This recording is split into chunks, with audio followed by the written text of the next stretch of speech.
नमस्कार, आप देख रहे हैं भारतीय न्यूज़ 24/7 और मैं हूं आपके साथ दिलीप पांडे। करते हैं खबरों की शुरुआत। खबर पटना से। अखिल भारतीय शांति एवं एकजुटता संगठन एपो की ओर से मीडिया पर पूंजीपतियों की कब्जे के खिलाफ नागरिक कन्वेंशन का आयोजन माध्यमिक शिक्षक संघ जमाल रोड में किया गया। इस नागरिक कन्वेंशन में पत्रकारों के अलावा समाज के विभिन्न क्षेत्र से वकील, बैंककर्मी, रंगकर्मी, लेखक, साहित्यकार, छात्र, युवा, मजदूर सहित जन संगठनों के प्रतिनिधि इकट्ठा हुए, जहां कन्वेंशन का संचालन एपो के कार्यालय में सचिव जयप्रकाश ने किया, जहां पर स्वागत वक्तव्य एपो के जिला महासचिव भोला शर्मा ने किया। पटना जिले के दूसरे महासचिव कुलभूषण ने इस कन्वेंशन के लिए तैयारी पेपर को प्रस्तुत करते हुए कहा कि आज मीडिया संस्थानों की स्थिति बेहद विकट है। आज आम लोगों की खबरें अखबारों में नहीं पा रही हैं, बल्कि इसके व्यापक संपादक एजेंडा वाली खबरों को प्रमुखता से प्रसारित किया जा रहा है।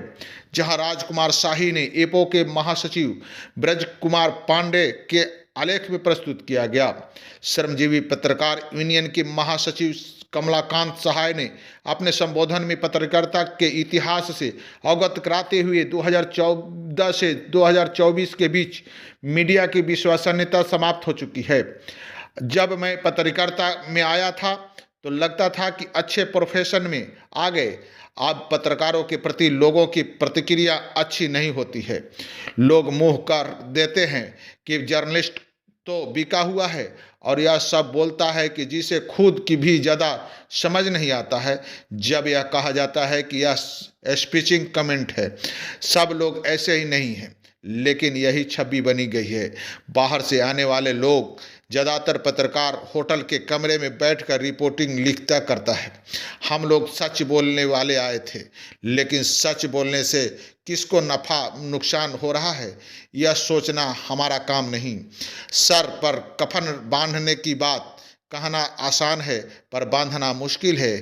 फ्रीडम ऑफ एक्सप्रेशन पर जब सरकार की दिक्कत होने लगती है तो वह राजद्रोह का कानून लेकर चली आती है, जैसा 1870 में लाया गया था।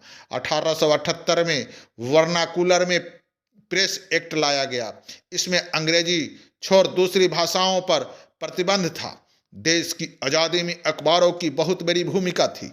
आज़ादी के बाद वर्किंग जर्नलिस्ट एक्ट बना, लेबर लॉ बना, लेकिन अब वर्तमान की सरकार के खिलाफ जो कोई बोलता है तो इमरजेंसी की याद दिखलाई देती है।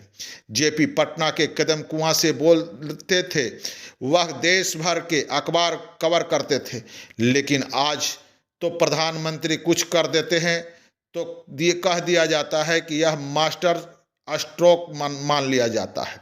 एक सम्मान कार्यकर्ता तभी प्रधानमंत्री बन सकता है। यह मीडिया की ताकत है। जब जनता के मन में चमक खत्म हो जाता है, तब टीवी और स्क्रीन के चमक में कुछ नहीं होगा।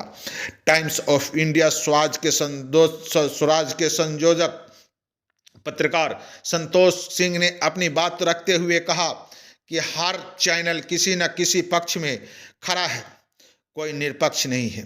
जो सत्ता में आएगा वह शाही करेगा। ये होर्डिंग आपके अनुकूल नहीं है तो आप कहते हैं कि मेरे अनुकूल होना चाहिए। आज सबसे ताकतवर राष्ट्र अध्यक्ष है जो हमारी हैसियत को बता रहा है।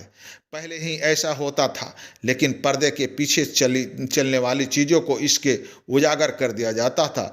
जब तक आज़ादी के आंदोलन की मर्यादा बची रही तब तक ठीक रहा। अब समाज के सामने कोई रास्ता नहीं है। जिसके सामने नौकरी छीन ली जाती है, उसको नहीं समझ में आ रहा है तो क्या कहा जाता है, अब टीवी कर है, मुझे नौकरी से निकाल दिया जाता है। माध्यम बदल जाने से बदलता नहीं है। जो मेरे चैनल का यूजरशिप है लाख गया, मुझे 30-35 हज़ार रुपये प्रस्ताव आ गया। अभी एक फिल्म बनी भक्चक, जैसे ही मेरा नाम आया उसे दिखाना बंद कर दिया। ऐसी स्थिति आ गई जो कि कोई थोड़ा मैटर करता है उसे अपने पक्ष में कर लेने के लिए कोशिश कर ली जाती है। मुझे लगता है कि नरेंद्र मोदी ने हमारे अंदर खोखलेपन का उजागर कर दिया है। यदि और कुछ वर्ष रह जाए तो हमारी आंखें खुल जाएंगे तो बेहतर है। आप यदि यह सोचते हैं कि बदल देंगे, बेकार है, यह मानकर चलिए कि 50 साल तक चलेगा। कुछ ही दिनों में कैसे मानसिकता बदल दिया जाए। तो मुसलमान को देखना नहीं, वह भविष्य उनकी गाली देता है। स्कूल का टीचर यही पढ़ाता है बच्चों को, मियाँ जी को लोग ठीक कह रहा है। मोदी राम पर चर्चा करते हैं तो इतना सफल नहीं हो पाता है। हम लोग विदेश से चर्चा अधिक करते हैं। हम लोग यह विज्ञापित कर पत्रकारिता कर रहे हैं। आज अखबार के अमलेंदु ने कहा कि बहुत अच्छी शुरुआत हुई, हमें देखना है आदमी और अंजाबी के पास कितनी संपत्ति थी और कितना है। अखबार से सरकार को ब्लैकमेल करके अपनी संपत्ति बढ़ाना चाहते हैं। हम लोग चाहते हैं कि खुद नेता बनने के चक्कर में संगठन को पैकेट में रखते हुए बिना सड़क पर उतरे आंदोलन किए कोई उपाय नहीं है। किसान आंदोलन का कवरेज न हो सके, इसके लिए स्टार यूट्यूबर चैनल को प्रतिबंध कर दिया गया।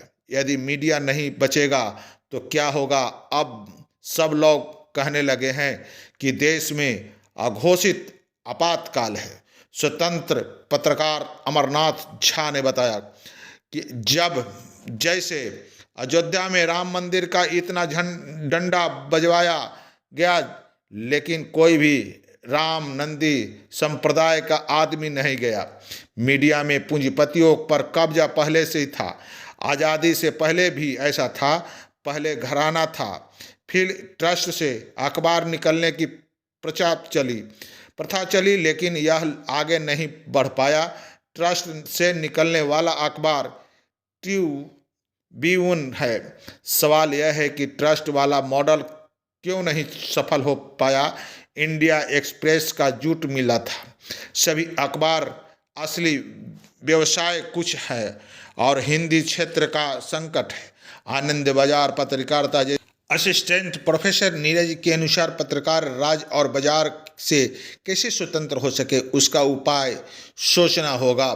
प्राइम टाइम के नाम पर रिपोर्टिंग को समाप्त कर दिया गया। इसी चीज़ को यूट्यूबर वाला भी ऐसे ही फ्लो करता है। अध्यक्ष मंडली की तरह राजीव रंजन वक्तव्य दिया। विनोद पासवान, प्रीति सिंह, अशोक गुप्ता, नीरज कुमार, विनीत भात सिंह ने प्रति संबोधित किया। कन्वेंशन के लिए बनी अध्यक्ष मंडली में से गजन सफर, ननवान, राजीव रंजन, अर्चना, प्रीति सिंह, डीपी यादव, अरुण मिश्रा, गोपाल शर्मा, सर्वोदय शर्मा ने भी संबोधित किया। कन्वेंशन में मसौढ़ी, बार, खुशरूपुर आदि जगहों से आए लोग भी शामिल हुए। प्रमुख लोगों में से अनिल कुमार राय, डीपी यादव, कुमार सर्वेश, चंद्रबिंद सिंह, मणिभूषण कुमार, बिट्टू भारद्वाज, पुष्पेंद्र शुक्ला, रमेश सिंह, सिकंदर ए आजम, रोशन कुमार, गोपाल शर्मा, मनोज कुमार, मदन प्रसाद, जितेंद्र कुमार, सुनील सिंह, पीयूष रंजन झा, भोला पासवान, अभिषेक कुमार सहित काफ़ी संख्या में लोग उपस्थित हुए। तमाम लोगों ने संबोधित किया। आगे चैनल को लाइक और सब्सक्राइब जरूर करें। नमस्कार।